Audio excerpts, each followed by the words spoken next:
तो दोस्तों अभी हम लोग सॉल्व करने वाले हैं इरिडोप की प्रॉब्लम नंबर 1.7। काफ़ी इंटरेस्टिंग प्रॉब्लम है दोस्तों। तो सबसे पहले हम लोग प्रॉब्लम को पढ़ते हैं। Two swimmer leave point A on one bank of the river to reach point B lying right across on the other bank. मतलब दो स्विमर हैं, वो नदी को क्रॉस करना चाहते हैं। नदी के एक किनारे से जस्ट उसके सामने वाला जो किनारा है वहां पर पहुंचना चाहते हैं। One of them cross the river along the straight line. उनमें से जो एक स्विमर है वो अलोंग द स्ट्रेट लाइन जो एवी है उसके अलोंग रिवर को क्रॉस करता है, while the other swims at right angle to the stream. जो दूसरा स्विमर है वो अगर नदी इस प्रकार इस तरफ इस डायरेक्शन में बह रही है तो जस्ट उसके राइट एंगल डायरेक्शन में तैरना स्टार्ट करता है। और आपको पता है कि नदी इस डायरेक्शन में बह रही है, वो पूरी ताकत अपनी उसके राइट डायरेक्शन में लगा रहा है, तो नदी द्वारा उसको ड्रिफ्ट किया जाएगा। मतलब अगर वो पूरी ताकत अपनी राइट डायरेक्शन में लगाई तो नदी की जो वेलोसिटी होगी उसको थोड़ा ड्रिफ्ट कर देगी, और ड्रिफ्ट कर देगी तो डायरेक्ट बी पर नहीं पहुंचेगा, किसी एक पॉइंट पर यहां पर पहुंचेगा। और ये डिस्टेंस में कुछ एक्स मान ले रहा हूं। इतनी बात क्लियर है। ये क्या करता है, पहला वाला जो स्विमर है वो पूरी ताकत लगाकर कोशिश करता है कि वो एवी के अलोंग ही नदी को क्रॉस करे, और दूसरा वाला कहता है कि नहीं यार, मैं तो डायरेक्ट अपनी पूरी ताकत नदी को क्रॉस करने में लगाऊंगा। और ऐसा करने से क्या होता है कि वो थोड़ा सा ड्रिफ्ट हो जाता है, और ड्रिफ्ट मैंने मान लिया कि नदी के प्रवाह की वजह से वो एक्स ड्रिफ्ट हुआ है। तो then walk the distance that he has been carried away by the stream to go to the point A. अब उसे पॉइंट बी पर ही जाना है। दूसरा वाला स्विमर है जो डिसाइड करता है कि वो परपेंडिकुलर डायरेक्शन में ही तैरेगा नदी के प्रवाह के। तो जो वो कैरीड आउट करा गया था, मतलब नदी के प्रवाह के जो एक्स डिस्टेंस वो ड्रिफ्ट हुआ था, वो पैदल चल के सी से बी तक पैदल चल के जाता है। और कहा गया है what was the velocity you his walking A both swimmer reach the destination. एक साथ मतलब वो कौन सी वेलोसिटी से ये किस यू वेलोसिटी से ये जो दूसरा स्विमर चले कि दोनों हैं एक साथ बी पर पहुंचे, जैसा मेरे एनिमेशन में भी दिखाई दे रहा है। ये देखो, दोनों एक साथ बी पर पहुंचे, दोनों एक साथ बी पर पहुंचे।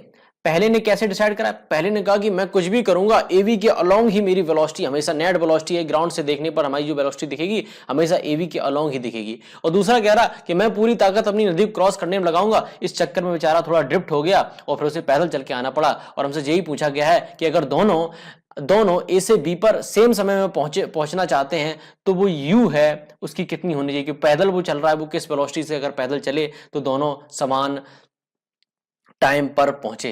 हमें दिया गया है the stream velocity v naught, मतलब कि नदी का जो प्रवाह है, अगर मैं इसे रेड पेन से दिखाना चाहूं, वी नॉट हमें दे रखा है 2 किलोमीटर पर हावर। और जो स्विमर्स हैं उनके तैरने की क्षमता है, स्विमर्स के तैरने की क्षमता है वी डैश, वो हमें दे रखी है 2.5 किलोमीटर पर हावर।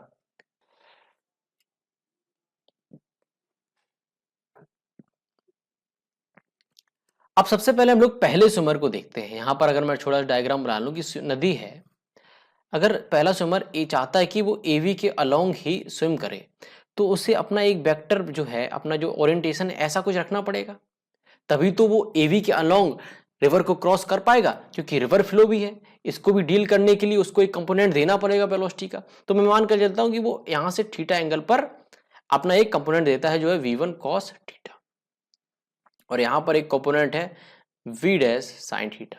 वी वन नहीं है, वी डैश है, वी डैश साइन थीटा। तो आपको पता है कि वी डैश साइन थीटा है वो इस रिवर को क्रॉस करा रहा है। मैं मान लेता हूँ इस रिवर की जो चौड़ाई है वो डी है, वो इस रिवर को क्रॉस करा रहा है। कौन करा रहा है cross? V one sine theta. और जो वी वन कॉस थीटा जो कंपोनेंट है वो रिवर की फ्लो से लड़ रहा है, यानी कि वी नॉट बराबर वी वन कॉस थीटा तभी है ये जो पहला व्यक्ति है वो ए से ए बी के अक्रॉस ही रिवर को क्रॉस करेगा इस कंडीशन के दौरान। अच्छा, तो बताओ टाइम कितना लगेगा, T1 कितना लगेगा? T1 कितना होगा? वो होगा d upon v1 sine theta, क्योंकि टाइम इक्वल टू क्या होता है? Displacement upon velocity. डिस्प्लेसमेंट कितनी ट्रेवल करनी है? d, और वेलोसिटी कितनी है? v1 साइन थीटा, क्योंकि इसी वेलोसिटी की बदौलत ये रिवर क्रॉस कर रहा है, तो इतना टाइम लगा है। तो क्या मैं यहाँ पर cos थीटा की वैल्यू यहाँ पर रखना चाहूँ तो cos थीटा की वैल्यू मैं अगले अगले पेज पर रखना चाहूंगा। तो हमारे पास इस तरह का जो एनिमेशन है मैं यहाँ पर रखना चाहूंगा, और ये मैं साफ करना चाहूंगा। ठीक है, तो अगला यहां पर मैं रखना चाहूंगा, क्या रखना चाहूंगा? cos थीटा हमारा आया था कितना आया था v naught upon v dash. अब आपको वी नॉट की वेलोसिटी दे रखी है 2 और बी डैश की 2.5, तो हमारे पास ये आता है 4/5। अब आपको पता है कॉस थीटा 4/5 में किसका वैल्यू होता है, किसका वैल्यू होता है कॉस 37, यानी कि हमारे पास थीटा निकल के आया है 37। और T1 हमारा कितना था, T1 था d upon v dash sine theta, और थीटा की जगह 37 रखेंगे तो D इक्वल टू आया हमारे पास V1 3/5, तो ऊपर हो गया हमारे पास 5, यानी कि 5D अपॉन 3V हमारे पास T1 आया, इक्वेशन नंबर 1। अब T2 ऐसे ही कैलकुलेट करेंगे।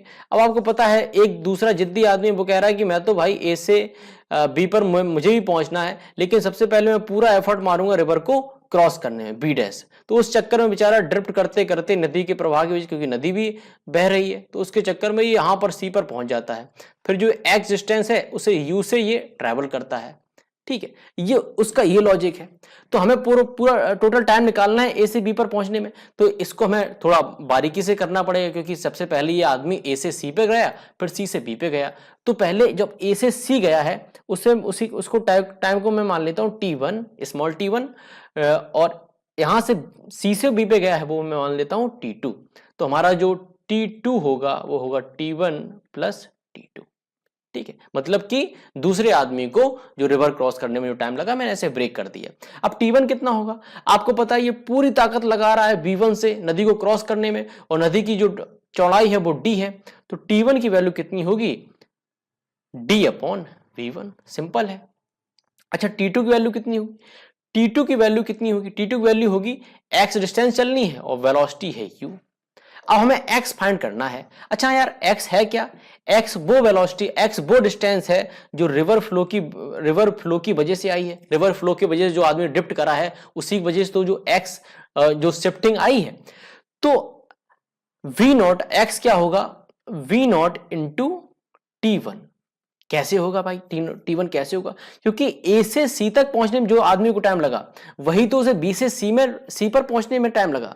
यार जितनी देर वो रिवर को क्रॉस कर रहा था उतनी देर तो उसने ड्रिफ्ट करा, तो टाइम कितना ड्रिफ्टिंग का T1, और ड्रिफ्टिंग की वेलोसिटी कितनी है V नॉट जो रिवर की वेलोसिटी है, तो डिस्प्लेसमेंट कितना ट्रेवल करा होगा V नॉट इंटू T।